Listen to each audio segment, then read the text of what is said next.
Hi friends, welcome to Rajani express. ನಾನು ರಜನಿ. ಸದ್ಯಕ್ಕೆ ನೀವು ನೋಡ್ತಾ ಇದ್ದೀರಾ ಬೆಳಗ್ಗೆನೆ ಮುಂಜಾನೆ ನರ್ತಕಿ ಥಿಯೇಟರ್ ಮುಂಭಾಗ ಡೆವಿಲ್ ಕ್ರೇಜ್ ಯಾವ ರೀತಿ ಇದೆ ಅಂತ. ಡೆವಿಲ್ ಹಬ್ಬ ಅಂತಲೇ ಹೇಳ್ಬೋದು. ನೀವು ನೋಡ್ಬೋದು ಎಷ್ಟರ ಮಟ್ಟಿಗೆ ಈ ಥಿಯೇಟರ್ನ ಸಿಂಗಾರ ಮಾಡಿದ್ದಾರೆ ಅಂತ. ಈ ಜಾಗದಲ್ಲಿ ನೀವು ನೋಡ್ಬೋದು. ಆಲ್ರೆಡಿ ಮೇಲ್ಗಡೆ ಹತ್ಬಿಟ್ಟು ಇಲ್ಲಿ ನೋಡ್ತಾ ಇದ್ದೀರಾ ನೀವು. ಅಲ್ಲಿ ಮೇಲ್ಗಡೆ ಹತ್ತಿ ಹೂವಿನ ಹಾರ ಕಟ್ಟಲಿಕ್ಕೆ ಪ್ರಯತ್ನ ಪಡ್ತಾ ಇದ್ದಾರೆ. ಕೆಳಗಡೆ ನೀವು ನೋಡ್ಬೋದು ಹೂವಿನ ರಾಶಿನೇ ಇಲ್ಲಿದೆ. ಇಲ್ಲಿ ನೋಡ್ಬೋದು ಎಷ್ಟು ಹೂವಿನ ರಾಶಿ ಇದೆ ಅಂತ. ಸೊ ಇಲ್ಲಿ ನೋಡ್ಬೋದು ಅಭಿಮಾನಿಗಳು ಮುಂಜಾನೆಯಿಂದನೇ ಹಾಲಿನ ಅಭಿಷೇಕ ಮಾಡಿದ್ದಾರೆ ದರ್ಶನ್ ಅವರ ಕಟೌಟ್ಗೆ. ಅದರ ದೃಶ್ಯಾವಳಿಗಳನ್ನ ನೀವು ನೋಡ್ತಾ ಇದ್ದೀರಾ. ಇಲ್ಲಿ ನೋಡ್ಬೋದು ನೀವು. ಸೊ ಎಲ್ಲಿ ನೋಡಿದ್ರು ದರ್ಶನ್ ಅವ್ರದ್ದು ಡೆವಿಲ್ದು ಕಟೌಟ್ಸ್ಗಳು, ಬ್ಯಾನರ್ಸ್ಗಳು, ಬಟಿಂಗ್ಸ್ಗಳು ಹಾಕಿದ್ದಾರೆ. ಅದನ್ನ ನೀವು ನೋಡ್ತಾ ಇದ್ದೀರಾ. ಆಯ್ತು ಮಾಡಪ್ಪ.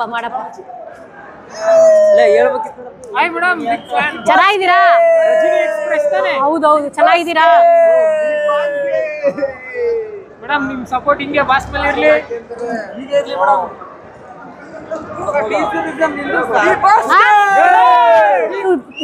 ವಿಡಿಯೋ ಕಳ್ಸೋದು ನಿಲ್ಸಿದ್ರೆ ಮಾಡೋದು ನಾನು. ನೀವು ಅಷ್ಟೊಂದು ಸೆಲೆಬ್ರೇಟ್ ಮಾಡ್ತಾ ಇದ್ರೆ ಹೆಂಗ್ ಮಾಡಕ್ಕಾಗುತ್ತೆ? ಅಂದ್ರೆ ಫ್ಯಾನ್ಸ್ ಕಳ್ಸೋದು ತುಂಬಾ ಜನ ಇದ್ದಾರೆ. ನನಗೇನು ಮಾಡಕ್ ಆಗ್ತಾ ಇಲ್ಲ. ಅದ್ ಕಳ್ಸೋದ್ ವಿಡಿಯೋ ಮಾಡೇ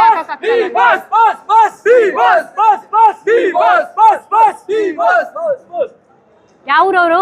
ಮಂಡ್ಯ ಮೈನ್ ಥಿಯೇಟರ್ ಅಲ್ಲಿ ನೋಡ್ಬೇಕು ಅಂತ.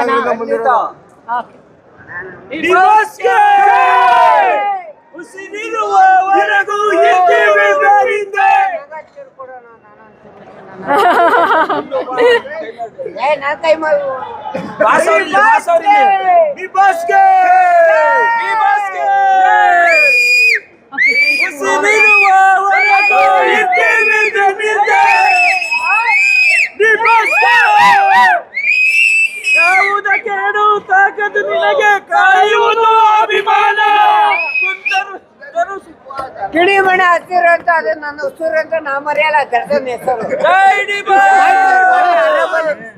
ಮೈಸೂರಿಗೆ ಹೋದ್ರೆ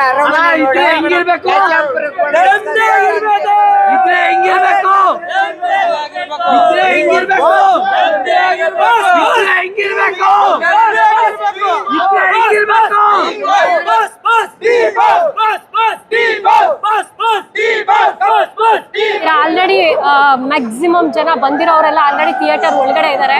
ಸೊ ಇದು ಹಲೋ, ಚೆನ್ನಾಗಿದ್ದೀರಾ? ಸೊ ನೀವು ನೋಡ್ತಾ ಇದ್ದೀರಾ ಎಲ್ಲೆಲ್ಲೂ ನೀವು ನೋಡ್ತಾ ಇದ್ದೀರಾ. ಈಗ ಆಲ್ರೆಡಿ ತುಂಬಾ ಜನ. ಥ್ಯಾಂಕ್ ಯು ಕಣಪ್ಪ, ಥ್ಯಾಂಕ್ ಯು ಸೋ ಮಚ್. ನೀವು ನೋಡ್ಬೋದು ಆಲ್ರೆಡಿ ಒಂದಷ್ಟು ಜನ, ಅಂದ್ರೆ ಮ್ಯಾಕ್ಸಿಮಮ್ 90% ಅಷ್ಟು ಜನ ಥಿಯೇಟರ್ ಒಳಗಡೆ